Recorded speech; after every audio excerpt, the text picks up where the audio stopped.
I served as the special advisor to the current president on counter-terrorism for 4 years. I've been working on it from 1999 was when we began to let Nigeria know that trouble was coming. But from everything that I've learned from that time till now, I'm so happy because I can tell you that we have just gotten to the best days, the threshold of the best days in the history of Nigeria.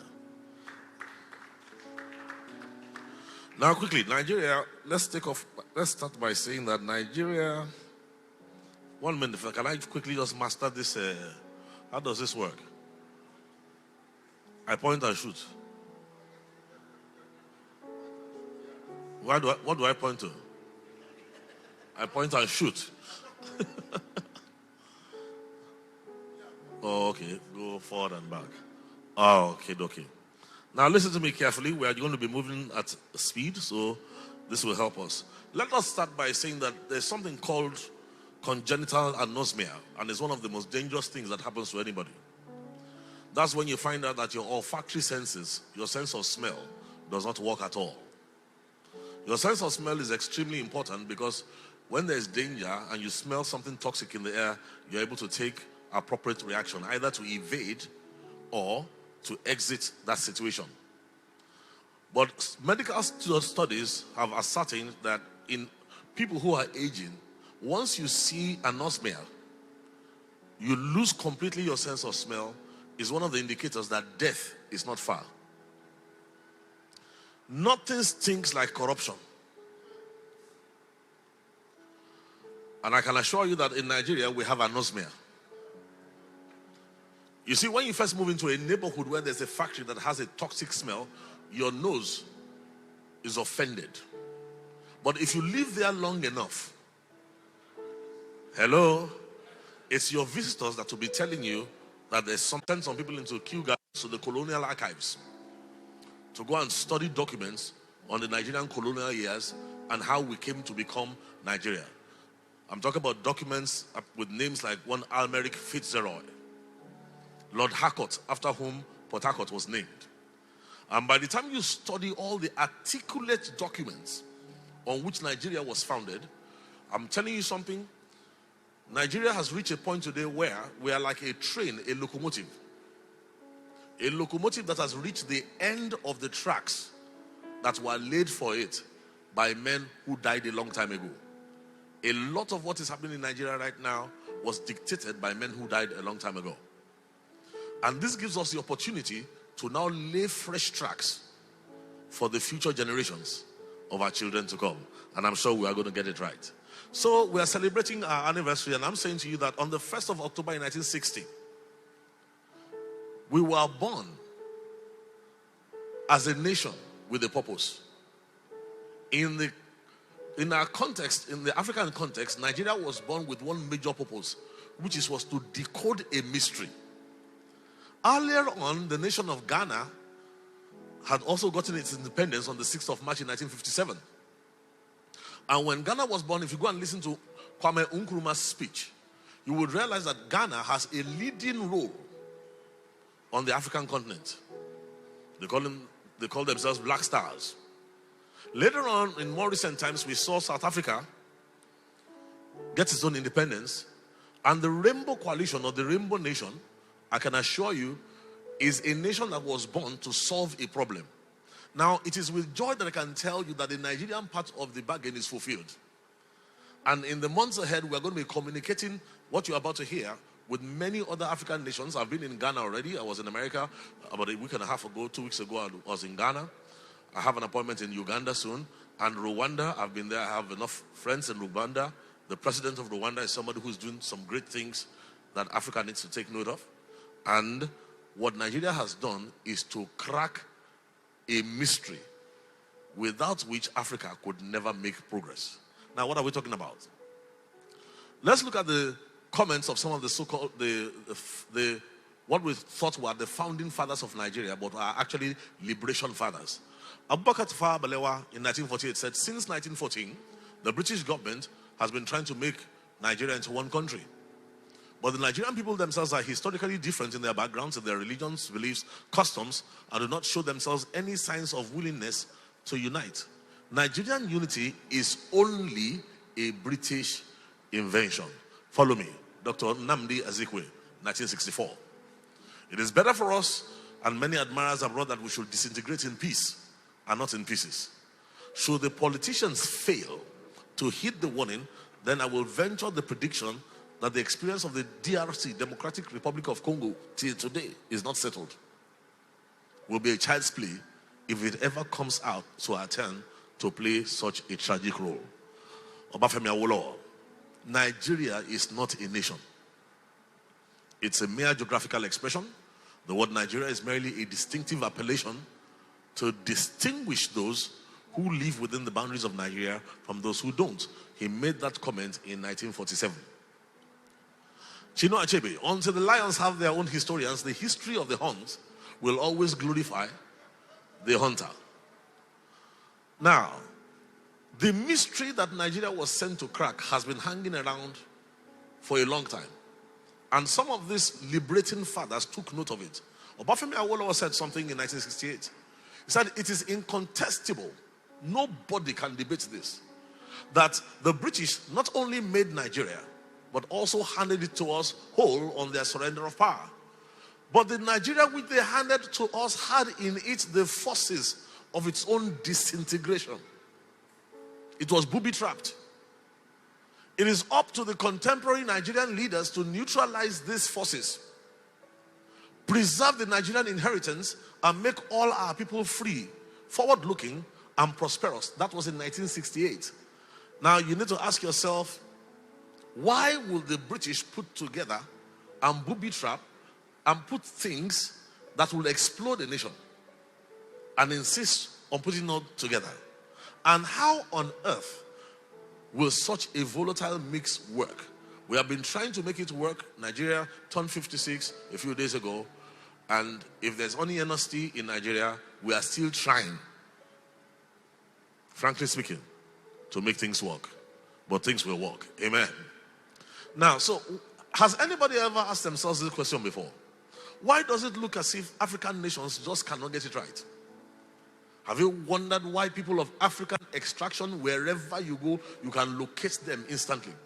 Have you ever wondered to yourself that why do we seem to produce such a predictable pattern? And as a matter of fact, if we're going to confess to ourselves, why has Africa been cast in the role of the local idiot in the global village? A comic source of amusement, dependent on others, and a nuisance to most. Now, for us to make any progress at all, you're going to have to expand your mind today, and let us include the use of what we call emotional. Apart from your IQ, you must add what we call emotional intelligence. There's a reason why. Find out internationally, Africans are reputed to be emotive, intuitive, unscientific, and incapable of critical thought. It's a diplomatic way of saying we are stupid. Now, if we concatenate and we apply emotional intelligence, one thing I want all of us to realize is this. Number one, a lie will remain a lie after 1,000 years. The passage of time does not affect a lie. It does not turn it into a truth. Number two, if you have a faulty foundation and you come back after 25 years without addressing it, it will never autocorrect. You cannot build a skyscraper on the foundation of a bungalow just because time has passed. Are you agreeing with me? Also, we need to say this because of the Nigerian church in every street. Time, prayer, and emotion doesn't heal all problems. Some have to be addressed frontal. Now, you need to understand programming to follow me as we make these points clear. Anywhere you see patterns, predictabilities, consistencies, interactivities, interdependencies, intricacy in design, anywhere you see rhythms that reoccur, I can bet you what you are dealing with is a program. What does that mean? If you look carefully in this life, you will find out that this world itself is a program. Men take in air use oxygen and expel carbon dioxide. Vegetation takes in air, uses carbon dioxide, and expels oxygen. Somebody designed it. So you see what we're saying is this, is that creation is a program. And part of the program in creation is man. Man too is a program. If you look at all men, we drink, we rely on water, we eat food, we breathe air, we are a program. But the interesting thing is that when you study the whole of life, you'll find out that of all things created, it is man alone that is allowed to be a programmer after the order of the one who created all programs. Anywhere you see a program running, there's a programmer behind the scenes. Man has the ability to be a programmer. And then man has the ability to use that choice, given the permission, to program either positively or to program negatively. Now, all major religions, Abrahamic religions, agree on this, that it is God that created man. In the Bible it says, and in Rome, they were talking about gods, not God. So, Caesarion, you find that the Bible says the heavens declare the glory of God and the skies proclaim his handiwork. Day after day, utter speech, and night after night shows forth knowledge. What we're saying is that without ever reading the Bible, you can meet God. Just by studying creation and the intricate designs, the interdependencies, the predictabilities, and what is written into creation as a design. Now, Romans 1:20 puts it very clearly. It says, for ever since the world was created, people have seen the earth and sky. Through everything God made, they can see his invisible qualities. So, no, but people are without excuse. You can't say you don't know God because you didn't enter a mosque, or you didn't go to church, or you didn't go to a synagogue, or whatever. By studying life alone, a Roman pagan philosopher, a consul to Rome, a contemporary of Julius Caesar, Cicero, who studied philosophy in Athens, came up with conclusions pointing to God. Now, what do you see about God and what makes us look like him? God likes beauty. Beasts do not appreciate beauty. You will never see dogs in a compound gathering together to say a compound is dirty. Let us think of cleaning it up. Aesthetic appreciation is something that God created, and he created man to appreciate the fact that these things are beautiful.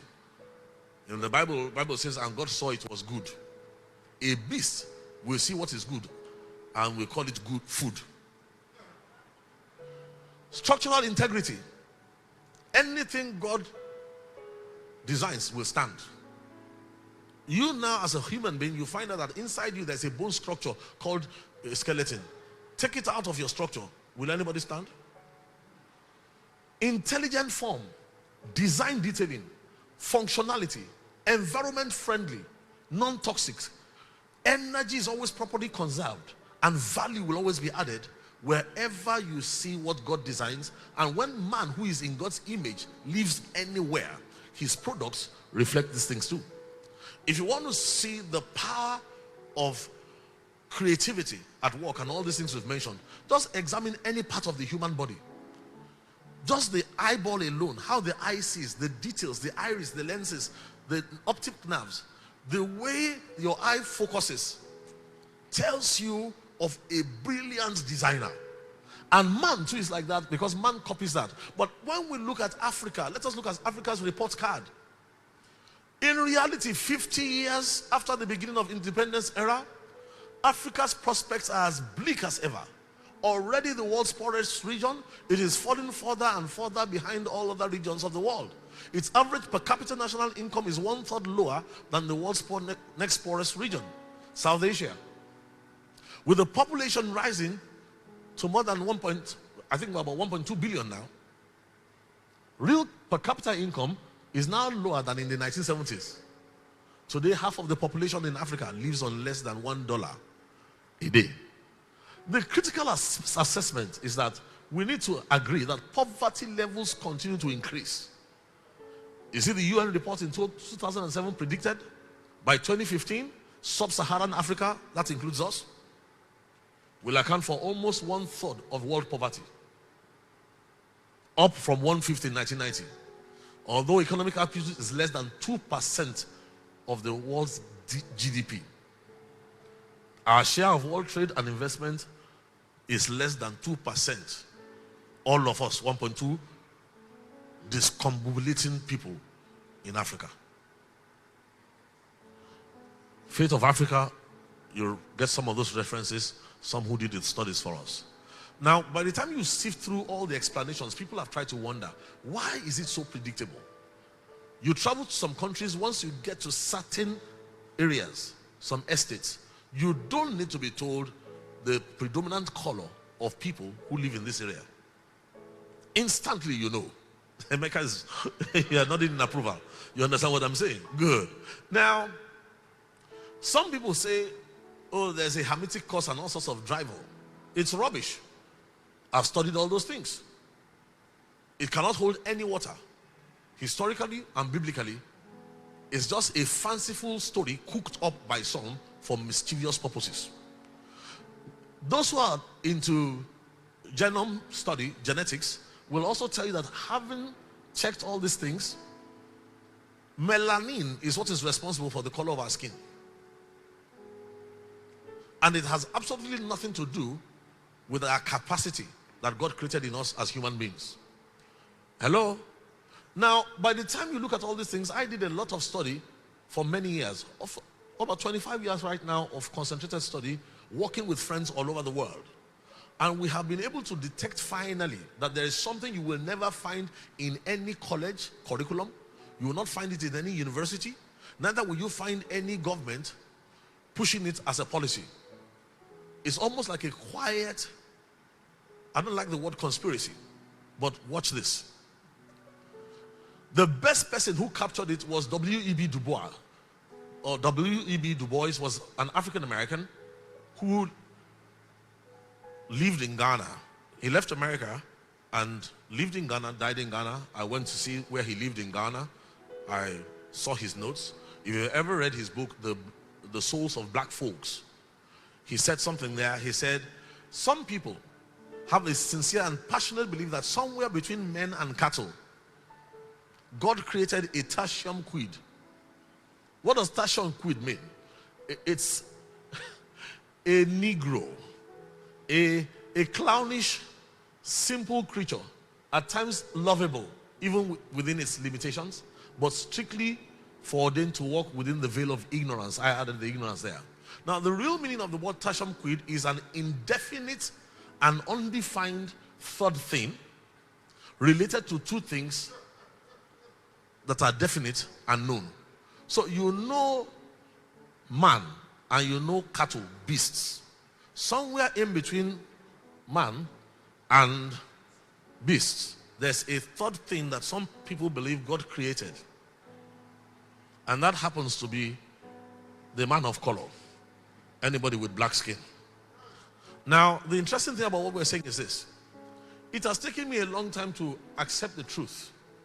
But after researching for a long time, I had to find out and discover that we are actually a processed people. We are a programmed people. We are described as being emotive, intuitive, unscientific, incapable of critical thought.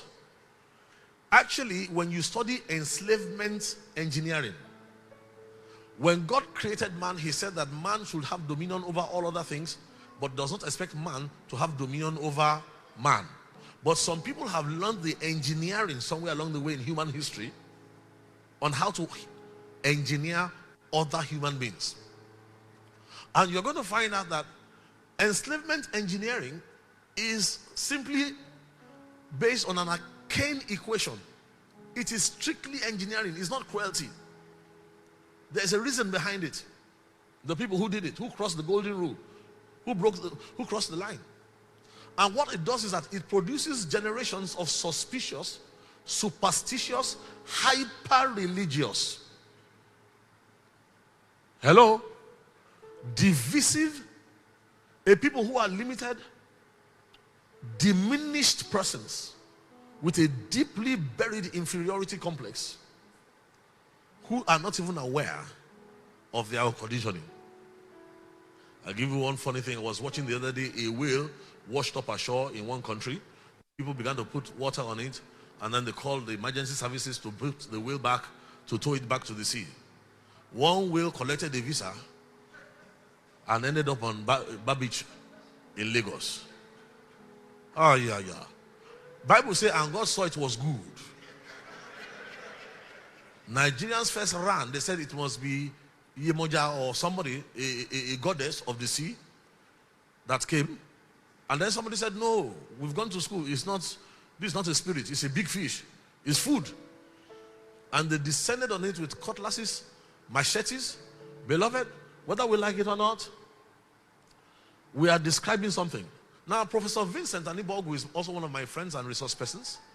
And this is what he said after he looked at the research we've done. And that research is available, actually, conclusive evidence. He said there's a systematic, well-calculated, age-long scheme to destroy, defame, and suppress the masses of dark-skinned people all over the world in order to exploit them and their resources. And that's the theme of this audiobook. Using multidisciplinary prongs of science, religion, politics, and economics, the perpetrators devised international systems that ensure slow, if not non-advancement of the people of dark skin color. What Professor Anibogu says is that after I had allowed him listen to the audiobook, and you know why we made this as an audiobook?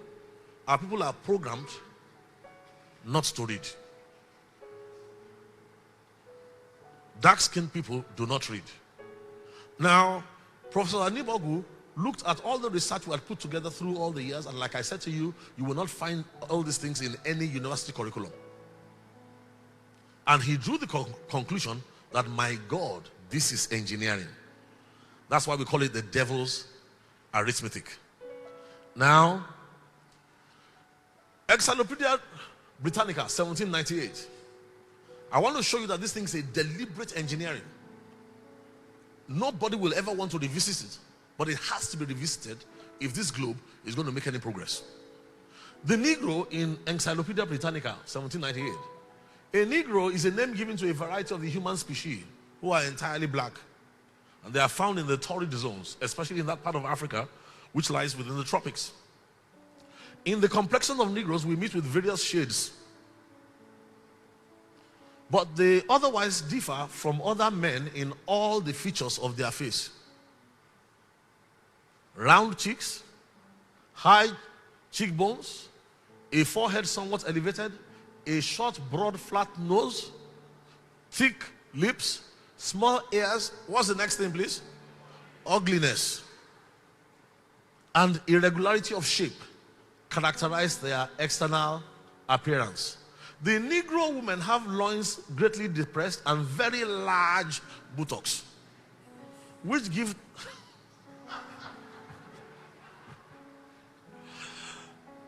thank God for the love of Jesus Christ, which gives the back the shape of a saddle.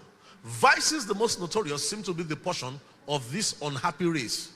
Idleness, treachery, revenge, cruelty, impudence, stealing, lying, profanity, debauchery, nastiness, intemperance are said to have extinguished the principles of natural law and to have reproofs of conscience. They are strangers to every sentiment of compassion and are an awful example of the corruption of man when left to himself.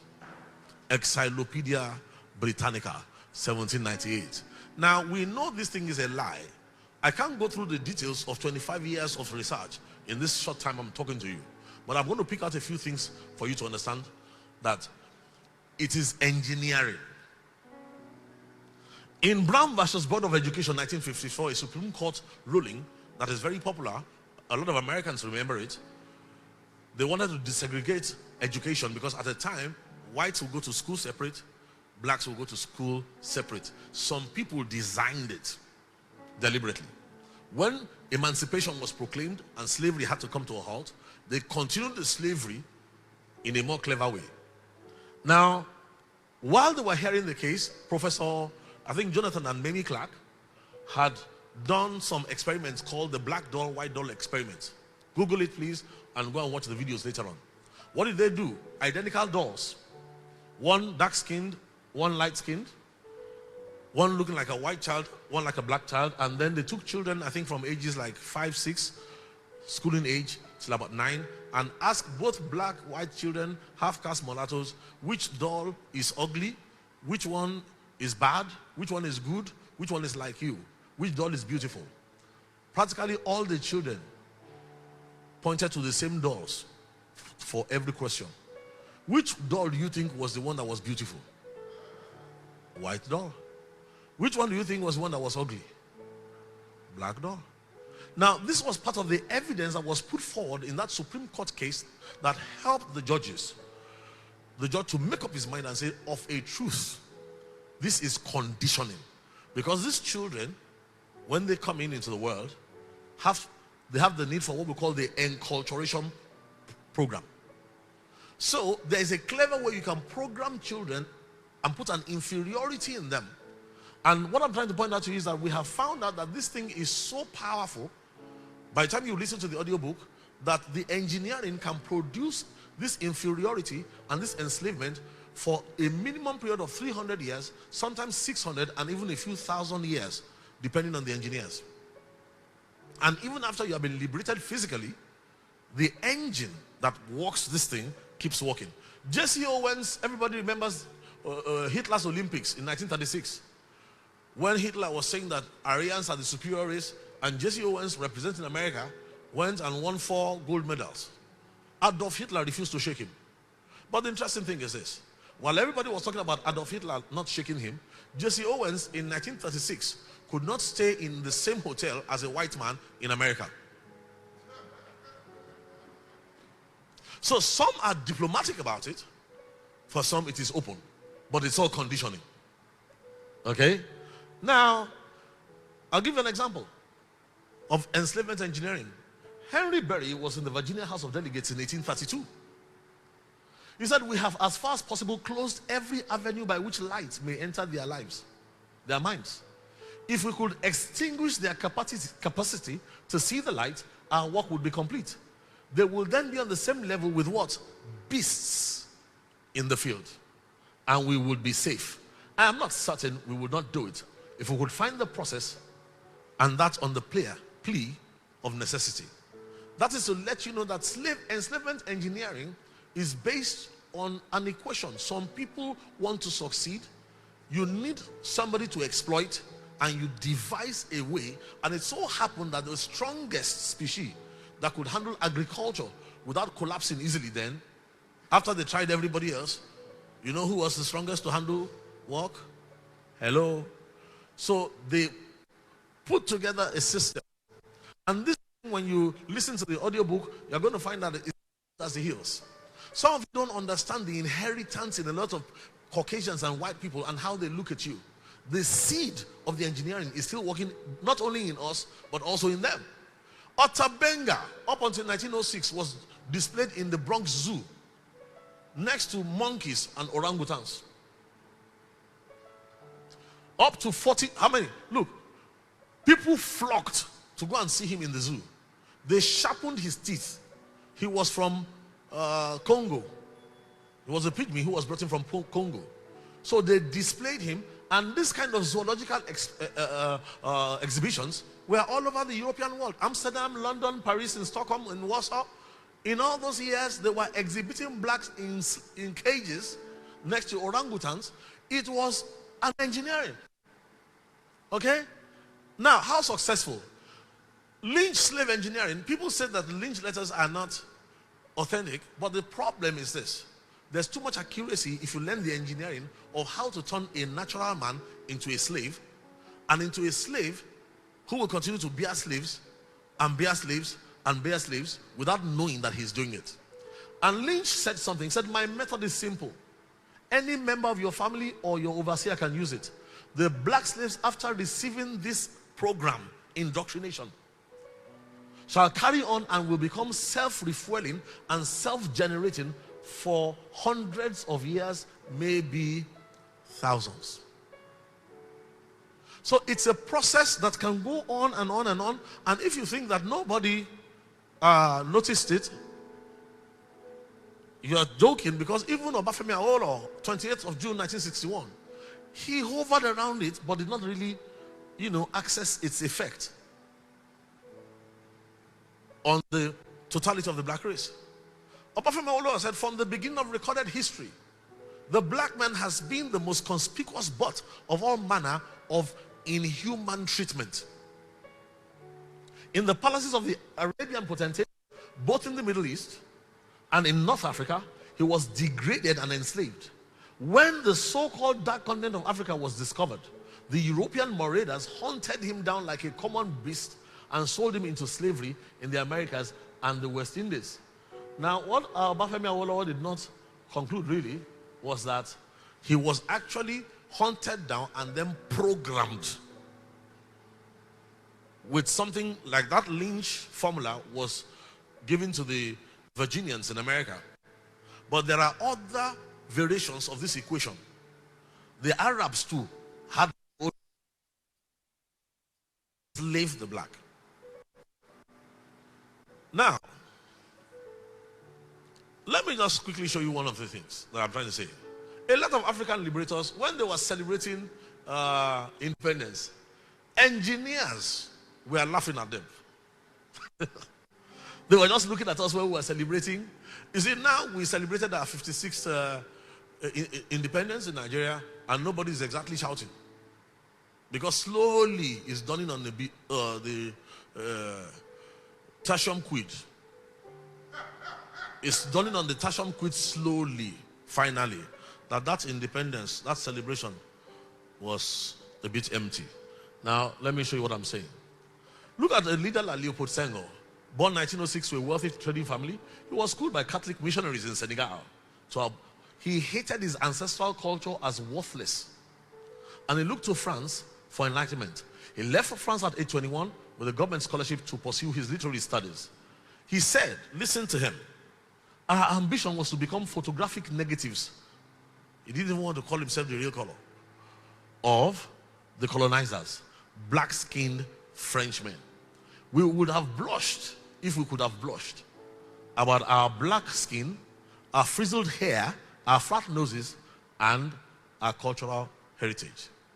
Patrice Lumumba signed his death warrant when he began to prove to be too intelligent. He was trying to break the mold of the tertium quid. Patrice Lumumba spoke to King Baudouin publicly on the 30th of June in 1960 at the Palace de la Nations. The King Baudouin was extolling what Belgium had done. And Patrice Lumumba caught him and said, my friend, stop it. You killed us.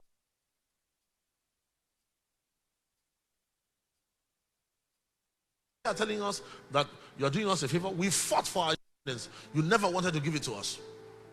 And then he said something to them in the language in which they were conditioned. That's, of course, you know Patrice Lumumba of Belgian Congo. He says, "Nous ne sommes plus." Who speaks French? Anyway, how do you say that? Nous ne sommes plus vos singes. You know the meaning of that? We are no longer your monkeys. For the fact that he recognized that we were programmed into tertium quid, limited intelligence, and all that, they took note of him, and in a short while, with the collusion of Belgian Congo and the tactical backing of the United States of America, he was killed, slaughtered, his body dragged in the streets on the 17th of January in 1961. Idi Amin was a product of that engineering, who realized later that that was the way they were looking at him. He was even the perfect Darwinian model of the African. Strong like a gorilla with a peanut-sized brain. When he realized it, he decided to show them what a tertium quid, a beast, can do. And that's why you find out that Idi Amin, given half a chance, look, Tom gave himself medals for being the conqueror of the British Empire. In 1975, remember his armchair joke? He came in for a diplomatic meeting on a sedan chair, those chairs that the whites used to bring into Africa, that blacks used to carry. As heavy as he was the one sitting down now. And there were 4 white Britons carrying him. You see, it was his intuitive response to realizing as a leader that he was put into place to maintain the status quo. Is somebody hearing this? Houphouët-Boigny, from the onset, Houphouët-Boigny never saw the need for independence from France. So he started out his tenure in 1960 based on a close collaboration with France, relying on France for everything. As the years went on, the program kicked in. You will try and duplicate everything your master is doing. So when you see the Champs-Élysées in France, you will come and duplicate it in Africa, a poor copy that doesn't match the engineering standards of the original. Am I saying something? I think I better just skip this section and go on. Hastings Banda. He was a medical doctor. He'd lived in Britain for many years. Thoroughly civilized, quote, life. When he returned, elderly man, returned, medical doctor, to Malawi in 1958. Independence, 1964. The Tashom Quid began to explode. A few years later, 1971, he declared himself president for life. So you see, if you look at all these things, one Nkrumah on the 6th of March 1950, as the battle has ended, oh Ghana, your beloved country is free forever. The daughters of Kent laughed, who was dancing with him was just smiling. You think you are free. Because you see, the engineers behind this program know that the fact that you have political liberation doesn't mean that you are free. So if they had asked all those people, Nkrumah, Senghor, Houphouët-Boigny, Kenneth Kaunda, Nyerere, Azikiwe, Diori, Sekou-Touré, Obote, Nujoma, Neto, Sadat, Kaiba, Kaibanda, Selassie, and all those people to advise, let's say, John Garang of Southern Sudan in the days when they were getting independence for Southern Sudan, anybody who understood the program could have told Southern Sudan what is going to be happening to them soon. You see, what we don't notice is this. No matter how good the plan, and there have been good men, there have been principled men in leadership positions with good plans. We remember Jesus Nyerere's Ujamaa in Tanzania. Go and study the details. Jomo Kenyatta's Harambee in Kenya. Omoluabi's 10 golden years in the western region that saw the first television station and all those things. Go and find out. There have always been good plans. What capsizes and destroys all those things is not the plan. It's the foundation, the programming in the foundation. Look, Awolowo tried in 10 golden years, but the moment he exited, what happened? The programming is such that you will still return to status quo if one bright person manages to try and decode the program. I was in Ghana last week. They said they were preparing for their elections. And while I was delivering a seminar, I told them something. It doesn't matter who wins. The degree to which Ghana can develop has a ceiling on it unless we address the foundation. So let's inject something we call the architecture of thought. It's architecture of thought that man thinks the way, in the likeness of God. We think the way God thinks. That's why you find out that the chair you are sitting on is at that side. Some people have studied what they call anthropometrics. Your body proportions. So you design the table to be that height. You design your chair to be the right height. It affects your wheelchairs, the way you design your wheelchair, the way you design your computer study. Look, people who think, you look at their products and you can tell it's called the architecture of thought. Well, my own coinage, really. Now, I ask you a question. How much of architecture of thought is in a lot of these products that you are seeing? I wish I could point to them and ask you to. That's okay. Architecture of thought, deep or shallow? Architecture of thought, deep or shallow? Architecture of thought, architecture of thought, architecture of thought, architecture of thought.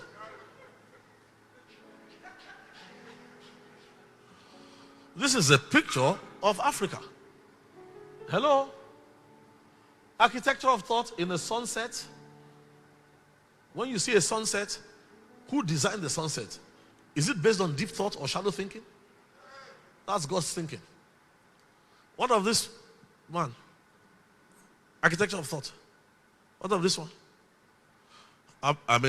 Beer guzzlers are familiar with this one. architecture of thought. You just knock a nail into, and you can use it to open beer bottles. What of this magnificent shoe?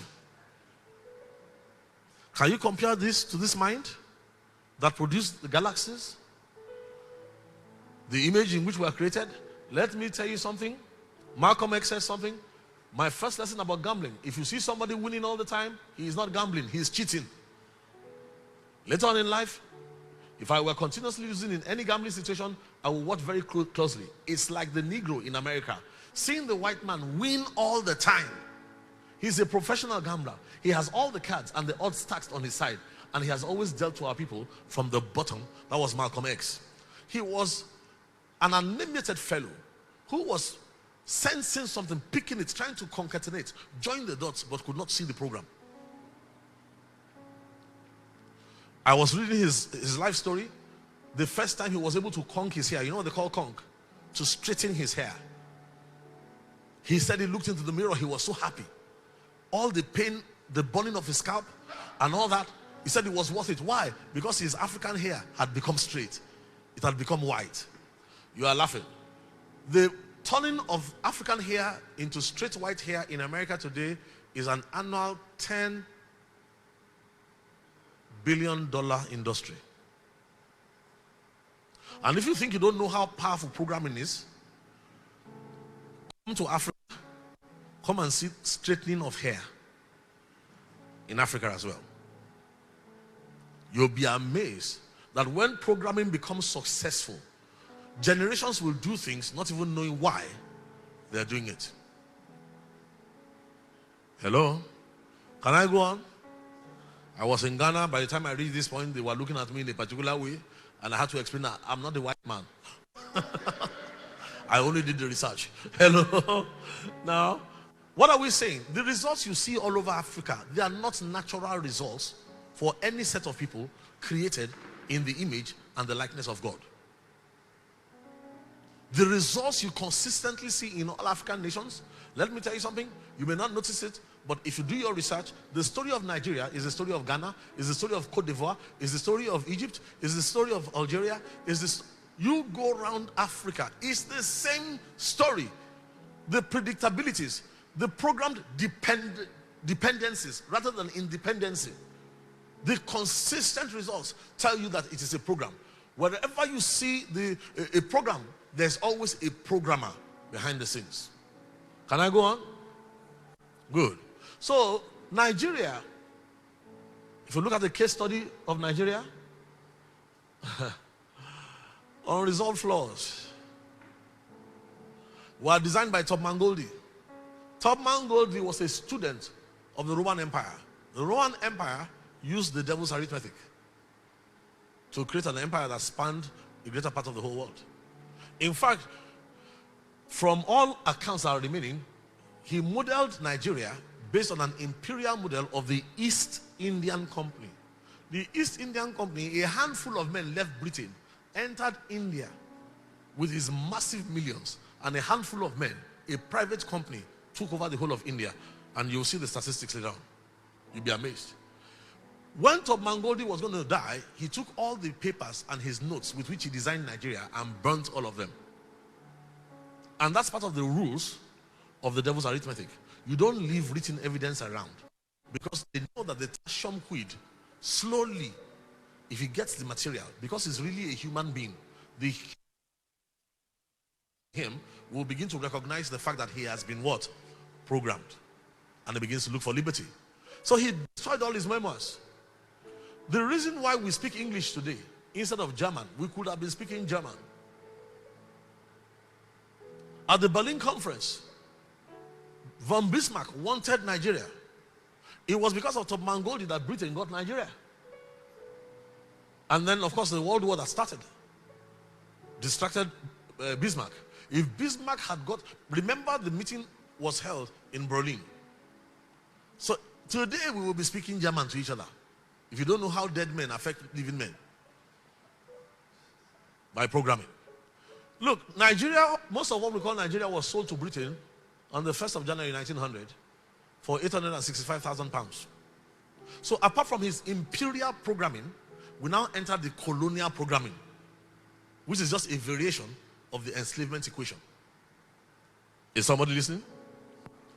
Now, you need to understand something, that in Nigeria, good men in good African countries have had many good programs. They didn't fail because the men were bad or that they were unintelligent. The programs fail because if the foundations be removed, there is nothing the righteous can do. If you add emotional intelligence to your IQ, you will find out that it is folly to try and build without correcting a foundation. Now in Nigeria, my challenge is this. We are looking at corruption that is producing all other forms of corruption. Are you hearing me? The World Bank's definition of corruption is basically the abuse of public power for private benefit. Transparency International, that is trying to be the one to grade Nigeria. Look at its definition of corruption. It defines roughly as the abuse of entrusted power for private gain. It can be classified as grand corruption, petty corruption, political, depending on the amounts of money lost and the sector where it occurs. Please, where is the valuation of human worth? You think they don't know what they are doing? You think there's no intelligence? The anti-corruption bodies are all over the world. There are so many, and with joy they come to Africa. But the truth is this: the definition of corruption that you are bringing can never solve our African problem. And unless Africa wakes up, and the AU and the presidents of nations and their teams begin to understand that if we don't ask the right questions, as this young man said in South Africa, that guy was too brilliant, they killed him quickly. Stephen Biko. Ask the right questions and you'll get the right answers. Now, corruption has two faces. The human slavery thing is a two-sided coin. I want to point out something to us quickly here. Even though they free you physically, enslavement inside you goes on. The biblical example, the Hebrew people, God could not take any of the people above 20 years of age when they left Egypt. None of them could enter the promised land. God's power got them out of Egypt. God's power could not bring Egypt out of them. A 40-day journey lasted 40 years. God allowed them to die off because the enculturation program of Egypt is not a joke. Enslavement program. Now, the oppressor who applies it becomes deformed. The oppressed person has an inferiority complex very deeply. The oppressing person has a superiority complex. But both of them are actually tertium quid. That's why both are, you see, once in a while, the mask will slip off. Remember this Botha statement in 1986? When America began to say that they would have a comprehensive anti-apartheid act, all throughout the time of apartheid South Africa, Great Britain was greatly and solidly behind the apartheid system. Pieter Botha he warned them, this uprising will bring out what? The beast in us. They knew. Remove the mask, the beast will come out. And he launched attacks instantly on Lusaka, Harare, and Gaborone, claiming that they were the ones harboring ANC. This one is very amusing. Terrible. Dr. Peter Munyenye, Uganda. Go and read this book, Genocide by Denial. Western governments colluded, callously colluded with pharmaceutical companies. They had discovered a palliative drug, the ARVs, antiretrovirals, that could help with HIV. But they were making money because it was costing about $15,000 per annum for those who needed treatment. And when they looked at Africa, they looked at your per capita income, they looked at your earning power, they felt you cannot afford this drug, we have not yet made our profit. So you know what they did? They blocked it and said it's too expensive. When arguments started that it's not expensive, Cipla, an Indian company, produced a generic of the drug for less than $1 a day. Beloved, they allowed 10 to 12 million Africans to die. South Africa, all those countries, Uganda, people were dying like fleas. The pharmaceutical companies we are making their money. You know why? If Tashom Quid dies, what happened there was that the mask came off. Normally the mask is always very secure. Now, when I tell you that even the Arabs who enslaved us, they understand this thing. We are not the only ones affected. They too are affected. I love Dubai. I go to Dubai regularly. I enjoy Dubai. But the moment I read the motivation behind Dubai, oh God, I became tired. I saw the flaw in its makeup, and I need to consume itself over a long time. Why? It's all about the beast again. Listen, opening book on my vision, The Secret of the Miracle of Dubai. With each new day in Africa, look at the example they gave. A gazelle wakes up knowing he must outrun the fastest lion or perish. At the same time, a lion stares and stretches, knowing he must outrun the fastest gazelle or starve. It is no different for the human race. Did you read that? It is no different from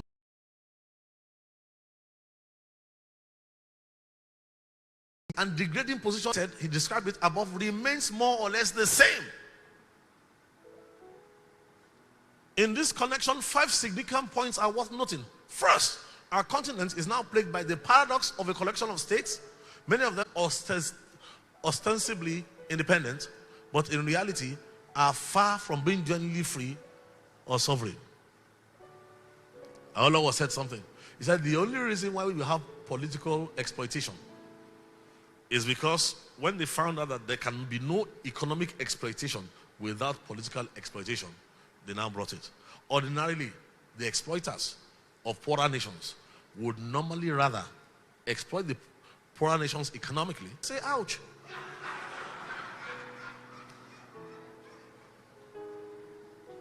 You see, what we call African countries are ticking time bombs.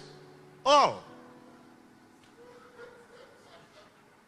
54 states and 10 independent territories that form Africa are all ticking time bombs.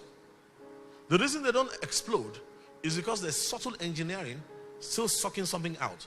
In any country where the engineers pull out completely, it never takes long. That's why Nigeria has to be very careful. We're not thinking deeply enough. Look, what happened in Rwanda in 1994? 1.2 million slaughtered in 100 days. Is that the work of men or beasts? Tashom Quid. But you know the funny thing? The people who came to judge them in 1996 were the children of the people who inserted the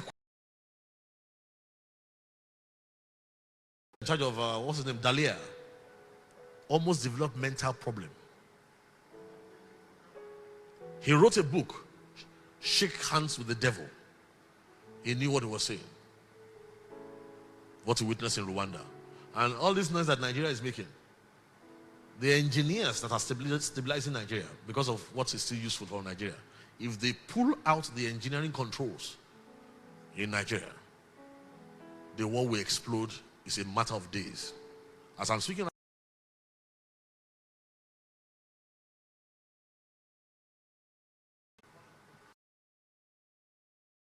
told you. Please, because of time. Now, are you listening to me? Now, I hope you know there's a solution to this thing. Nigerians like fire brigade. All I'm saying to you here right now is nothing compared to the research that was done to condense it into what I'm telling you now. The details one by one of the engineering and how it is carried on even in modern day under your nose. It's amazing. If they can't find the slides make it very easy and lucid for everybody to. Can you please locate it?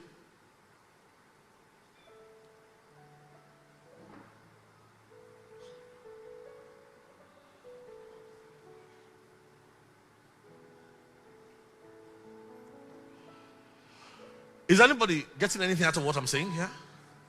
Huh? You can't find it. It's Nigeria. It was under the Africa. No, it's okay. Africa, you know the one on top was Africa? There are about 3 there, right? And you have checked the 3? There's one that has a lot more slides.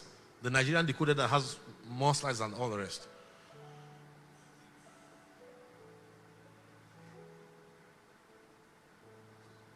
Please bear with us for a minute. I'm sure. Are you getting blessed? Have you seen that our children will not go through what we went through? They will not.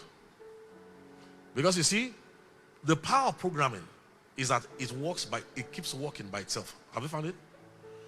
The power of programming. Just give me a minute, please.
Is that maybe? Is the one? Ah. Or is? Is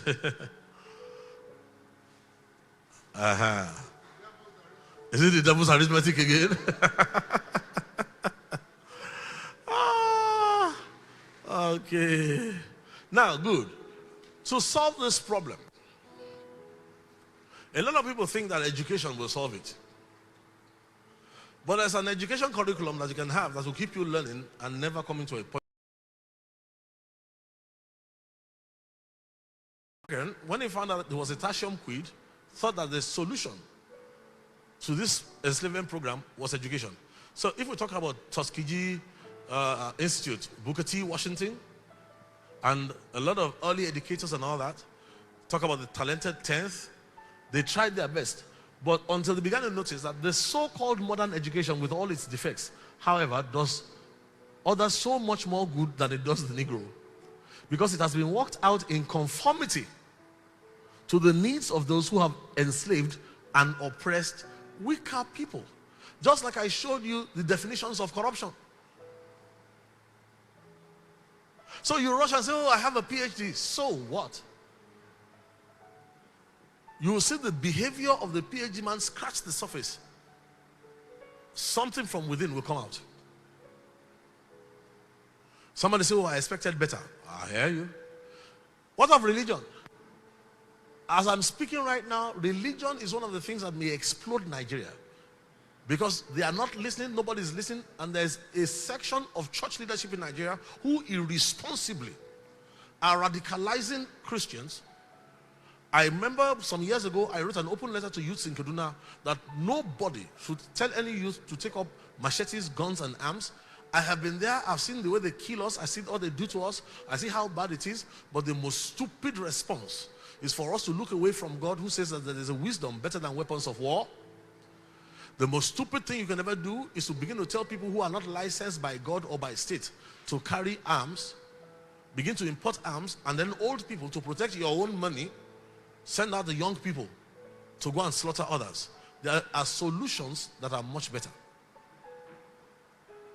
Right now, attitudes are hardening across Nigeria. And the one that surprises me is that in the southwestern states, where there has been always a lot of tolerance, attitudes in the southwest are right now hardening across religious lines. I remember during elections when people began to accuse Arebeshola that he was a Boko Haram. I looked at the people who are talking, what do they know about Boko Haram? Things that we have studied, we have worked on. What did they know? I was in that state. I had missionaries in that state. I went there to go and study what was going on. I just found out that the man is just a very boisterous personality. A man who has his tablet in his church, and he insists that you must put Bible, Quran, and also Oduifa side by side. You don't know what a Boko Haram is. For political gain, they were touting him as a Boko Haram. I said, you people don't understand. Boko Haram is global. It's intelligentsia. It's not the people carrying the arms. The arms is the least of our problems. Get the intelligentsia, and Nigeria never touches the intelligence behind terror. John Locke, so that in effect religion, which should most distinguish us from beasts and ought most peculiarly to elevate us as rational creatures above brutes, is that wherein men often appear most irrational, most senseless than beasts themselves. These are the people who influenced the founding fathers of America. John Locke. Franz Fanon. I'm sure many of you read his books in college. The Wretched of the Earth. Franz Fanon said, every colonized people, in other words, every people in whose soul an inferiority complex has been created by the death and burial of its local cultural originality, finds itself face to face with the language of the civilizing nation. That is, with the culture of the mother country. The colonized is elevated above his jungle status in proportion to his adoption of the mother country's cultural standards. When we ministers speak from the pulpit, we teach you more than what you hear. Because if on the average you find out that in Nigeria, ministers are wearing the best cut of Italian suits, lovely shoes, Audemars Piguet, wristwatches that are cutting edge, there is a message subliminal that is being passed that African attire is backward. Hello? And what we don't know is that the people who pass this message understand better than you that these are multi-billion-dollar industries. I was thinking when they were brought in this change government that we are going to be seeing a lot of innovative things. I thought they were going to call in a lot of religious leaders, Muslims and Christians, and speak to them and say, please, we're going to get special designers. We want you to be able to design for us an African attire that different of you people will wear on the pulpits. You influence so many, and when they see you dressed like that, people will associate it with progress. And I can tell you something, the textile industry in Nigeria will jump up within 1 month. Jobs will be created. But when your pastor comes on stage and says, somebody praise God, hallelujah, glory to God, what is he saying? You are inferior, he is superior. Whether it's God or God,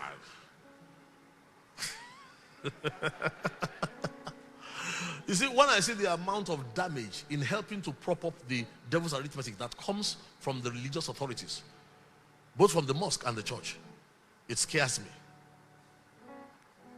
In northern Nigeria, all you want to do is be like an Arab. In southern Nigeria, all you want to do is to be like an American or a Briton. So let's look at the game changer. We have to inject a game changer. Now, there are multi-layered solutions, but I'm going for only one aspect of the solution. And that's the solution I'm going to be asking for many of us to join hands, because it's the solution that will help even our children's children. So what is this solution? First, look at Einstein. Says, the world we have created is a product of our thinking. It cannot be changed without changing our thinking. Enculturation paradigm shifts. And it says we cannot solve our problems with the same thinking we used when we created them. Africa stopped thinking a long time ago. Architecture of thinking, of thought, you can detect in any country. Learn this thing. Let me teach you something right now. It's called architecture of thought. Enter any African country. Sit down and watch the roads for 15 minutes. If the roads have no demarcation between traffic coming and traffic going, take note. If there's no demarcation between vehicular traffic, as in trucks, automobiles, and motorcycles, take note. If there's no demarcation between pedestrian traffic and vehicular traffic, take note. If there's no special provision for disabled people, take note. If there's no special provision in the road for where water will pass, i.e. drainage, take note. You see, the architecture of thought of every civilization is not measured by the number of flat screen TVs or skyscrapers. No. In your architecture of thought, you take care of the aged and the weak and the disabled. So as I move around Africa and you go into nations where you see accidents, and you know, we don't help matters at all in church. Sometimes the testimonies we hear in our religious circles are amazing. I was telling them the other day, one day I almost wept. A brother was giving a testimony, praise, praise, praise, praise, praise the Lord. People shouted, ha, ha, ha, ha, ha, ha, hallelujah. What happened? I was just coming to church. I was determined I was going to go to church. Satan didn't want me to go to church that day. I just said I'm going to go to church. I just have to go to church. While I was just coming, that's how one bike man, an Okada, a bike man, motorcycle, came and hit me. I thought my bones were broken. I fell down. And when I checked my body, in fact, not even a scratch on me. Praise the Lord. And I was asking myself, what is a bike doing where pedestrians are walking? If there's any care and there's a value for human worth, these are things you think through before you start anything. Frankly speaking, look around African streets. Our houses are not painted. Gutters are dirty. No gardens. Very little of aesthetic beauty around the whole place. And you know what the truth is? We are all comfortable in it. I'm almost through, so get ready. We're looking at a solution. Let me cut a lot of the chase and let me go to a solution. And I'm telling you, I can't really articulate deeply, but I'm just going to try and capture for you quickly. Okay? Solution. There are only two cases I've seen in the world history of nations that went through the program of enslavement and colonialism of whatever form, whether it's apartheid, colonialism, or human enslavement, and survived to conquer. And one of them is pertinent to the Nigerian experience. And that one is actually the fact that there's an anti-corruption device that I think is the most powerful anti-corruption device in the world. And that anti-corruption device was actually concocted with the influence of these men: John Adams, Benjamin Franklin, Alexander Hamilton, John J. Thomas Jefferson, James Madison, and George Washington. Those were the founding fathers of America. So sometimes when I'm talking to Americans and they're trying to help us, I'm asking them that I think what we need is your anti-corruption device, not your aid. What anti-corruption device did they have? These founding fathers of America, when America was going to get its independence, they too were colonized. They wrote a recovery program that has informed their enculturation program. That's why an American child believes he's the best in the world. I'll tell you how it happened.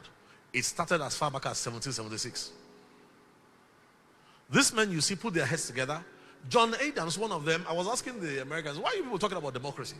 Your founding father said, remember, democracy never lasts long. It will soon waste, exhaust, and murder itself. There was never a democracy yet that did not commit suicide.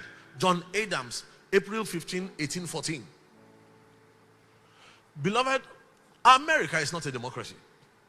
It's a democratic republic built on a respect for the natural law. Respect for law. So a democracy is a game of numbers. Every democracy will collapse and murder itself. Commit suicide. Look at some of the thoughts. John Adams, in their days, when America wanted to get independence, the people had inferiority complexes and they had to persuade their people that they are good enough to run a country of their own. They were victims of the colonial inferiority. I went and I started studying the notes of the founding fathers. Thank God for articulation. And discovered they had to persuade them. They said our constitution was made only for a moral and religious people. It's wholly inadequate to the government of any other. Any country with corruption problems cannot run the kind of democratic republic that America has. So what is Nigeria doing? A waste of time. We don't even understand what we are running. Now I'll tell you why. Let's look at the document that behind the founding fathers of America, a lot of them were influenced by the works of Cicero, John Locke, Adam Smith, remember the Wealth of Nations, Montesquieu, Polybius, Greek philosopher, Thomas Hooker, Blackstone, and God. Listen to this, most of all. Listen to this. God in his office as what? Creator. God in his office as creator is not God in his office as savior. He's not God in his office as sanctifier. God in his office as creator cuts across all, everywhere.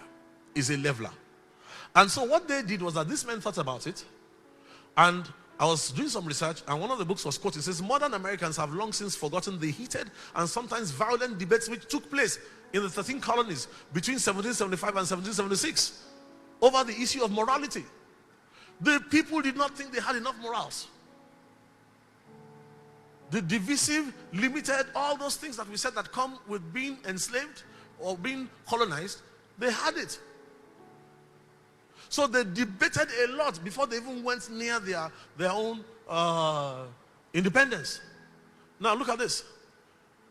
By 1787,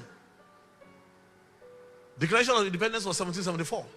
As they were developing, something almost happened. The continental dollar was inflated almost. American dollar was 1 to 600. Just where Nigeria is right now is where they were in 1787. The dollar was gone. The economy was deeply depressed. Rioting had even started in some places. New England, that's a part of America, you know. They threatened to succeed. England and Spain were standing by, ready to snatch up the disunited states. They would have broken up. But you know what saved them? They had to produce a constitution. And the only reason they were able to produce that constitution in 1787 was because they had a document that was bonding them together, that was an anti-corruption document that could handle the violation of human worth. That document is called the Declaration of American Independence. A lot of people think they understand how America works. American president is not the most powerful man in America. When you study what America has, which is actually a democratic republic built on respect for the natural law, the law of God, God in his office as creator, you will find out that what you see in the center, one eagle, the judiciary, the executive, they have only one eye. The watchdog is the one that has two eyes. The House of Assembly and the Senate, the legislation. So the two wings of this eagle, one of them says, what can we do? How can we solve problems? How can we help people? Where do we go from here? The other one says, can we afford it? And how would it affect our foundation? And so they have this dynamic balance that you see was the product of the thinking of Polybius. So when you just jump like a monkey and you think you can practice a democratic republic based on, without any rule for the natural law, with corruption, the people who have the original know that you are a continuous failure. But why tell you? It's a recovery program. I was talking to some diplomats, high-level diplomats from the American government. I was at a meeting once, and I said to them, I said, your 1776 is a recovery program. They said, what do you mean recovery? I said, go and read it yourself. You think we are fools? It starts out by saying, when in the course of human events it becomes necessary for one people to dissolve the political bands which have connected them with another, and to assume among the powers of the earth the separate and equal station to which the laws of nature and nature's God entitle them. In decent respect to the opinion mankind requires, they should declare the reason why they are going for that separation. It was a recovery program.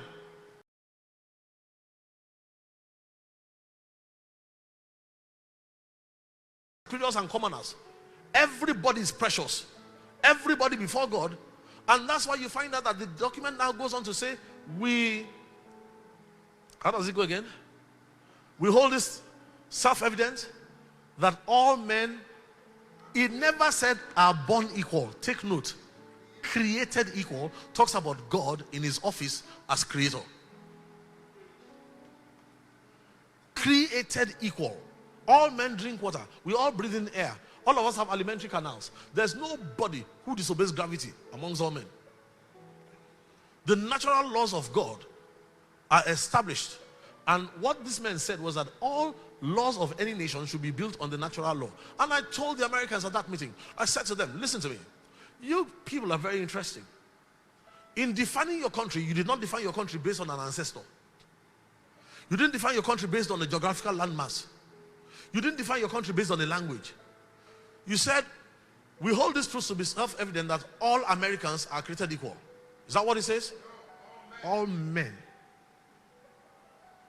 And what you see is that they invoked God in his office as creator to mop up all the evil effects of colonialism. Is somebody on Emancipation Proclamation, Abraham Lincoln? When he declared slaves to be free in the South, it was based on 1776. Without that anti-corruption program across the country, and I said, it's a good idea, you are helping us, but let us assist you to help us. Let us also have another document that will uphold the one you want us to write. You know, I said, you know why? The American Constitution, minus amendments, I think 38 or so have been proposed, 20-something have been adopted, but without amendments, American Constitution is 4,400 words. Come to Africa. Zimbabwe's Constitution, 55,883. Uganda, 49,448. Nigeria, 66,263 words. A constitution that has nothing to stand on is a waste of time. What made America America? And I said something to them. I said, what Africa is today is what America would have been if not for that anti-corruption document given to you in 1776 by your founding fathers. They said, but how will it work? I said, a document written in 1776 worked in 1863. You are asking me about Nigeria, 50 years of corruption? What is 50 years compared to 1863 minus 1776? A document signed in 1776 was still working in 1963 when Dr. King began to march into Washington with his allies. All we need to do is to just get this recovery program, not copy. I didn't say we copy. Already is a universal application. We hold these truths to be self-evident that all Americans, all men, is already a universal application. It is of divine inspiration. It recognizes God in his office as creator. And now let me tell you the wisdom of that.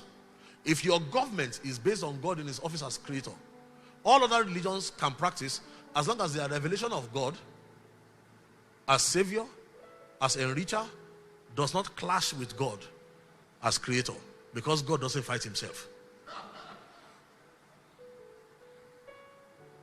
So if the younger generation are going to escape all these troubles, if we are going to make any progress whatsoever, we must listen. These are my closing words. We have to listen to what Dr. King. I think it's significant that in 1957, Dr. Martin Luther King Jr. visited Ghana in the month of March. The Vice President of America, Richard Nixon, was there. Ralph Bunche was there. Adam Clayton Powell, a U.S. Senator, was there. The Chinese Premier, I think, was also there. Lots of dignitaries from all over Africa were in Ghana to celebrate the Ghanaian independence. Nkrumah was waxing bold and strong. How that the independence of Ghana without the independence of the rest of Africa, it was a prophetic word he didn't know he was saying, was meaningless. Dr. King had a meeting with him and advised him. But you see, Nkrumah was a liberator, not a founding father. Africa's founding fathers are coming. Liberators liberate a people. Founding fathers set a foundation on which a civilization, prosperous, peaceable, and stable, can be built. It needs to become common knowledge in Africa that we have had liberating fathers. And from the comments of the liberating fathers of Africa, they knew they were not founding fathers of Nigeria. And Awolowo, you heard him, say that unless the leaders work out certain problems that want to tear the country apart, he was talking about the foundation fathers. They were liberators. Dr. King went to Ghana and spoke to Nkrumah, advised him. He told him that, look, when you cross the Red Sea, between the Red Sea and the Promised Land, there's a wilderness experience. But you see, like Miriam dancing with her tambourine, we dance so much at independence, we don't know what is ahead until time catches up and we realize that we may have been freed, but we are not yet free. And Dr. King got back to America the next month. He also came to Nigeria. And he said something in his Dexter Avenue Baptist Church in Alabama. He preached on the birth of a new nation, talking about Ghana, and said there are some lessons that Ghana teaches everybody. But I think the most important thing to me was what he said when he was rounding up. He said something. He said, definitely, Moses may not get to the promised land, will not get the promised land. He will get to see it from the mountaintop, but he will not go into the promised land. He said, but the good thing about it is that there's always a Joshua that God will raise. The Joshuas are always peeking over the shoulder of Moses. They too see the promised land. Moses may not get there, but Joshua will get there. What am I saying? What some of the founding fathers saw in 1776, Dr. King saw it. That's what we are looking at today. There's a brotherhood of man that God planned based on his office as creator. It's a leveler. Boko Haram cannot thrive. No excessive religion can thrive where all men respect God in his office as creator. If we inject this into Nigeria's narrative, it will start working by itself. Till today, those who are engineering us recognize us as North and South and administer us as North and South and call us one country only in mouth. But they've forgotten that there's always a wisdom from above. If we can inject into Nigeria's narrative God as creator, all we need to do, let's go and look at the document of 1776. Bring it. 1776 document from America. The founding fathers looked at 3 inalienable rights, 3 rights that belong to every child born into this earth. But they studied about 40. The 3 they mentioned were the 3 important to recover from colonialism. In colonialism, what happens to you is that you have an inferiority complex. In human slavery, the effect is not just an inferiority complex. You lose your identity. You have an identity crisis. There are certain inalienable rights that address identity crisis.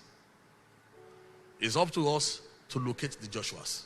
And that's the job that we are doing now. That's why I'm working with the Patriots. I've been in Ghana already. We've had some meetings for starters. Why? Because prophetically, that's where God began to speak. And I said to you, when Ghana was born with a task to lead Africa. Nigeria was born with a task to solve this problem. This is the problem. There's nothing wrong with Nigeria. Be removed. No matter how pious the president or how immaculate his vice president, their change agenda will not work. Because there's something inside the people. It's enculturation program that brings a culture of corruption. I will fight it as a crime.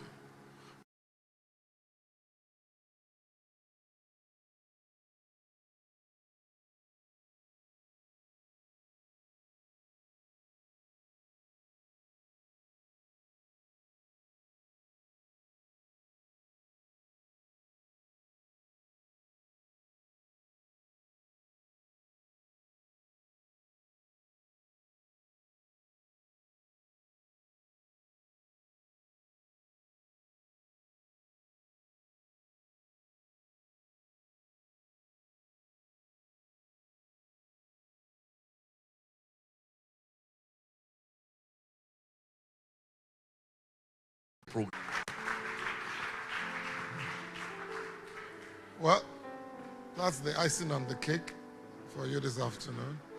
The CDs here, how much are they now actually? 3,000. 3,500. CDs are here. What can we say? What can we say? Please sit down. Please sit down. Everybody sit down.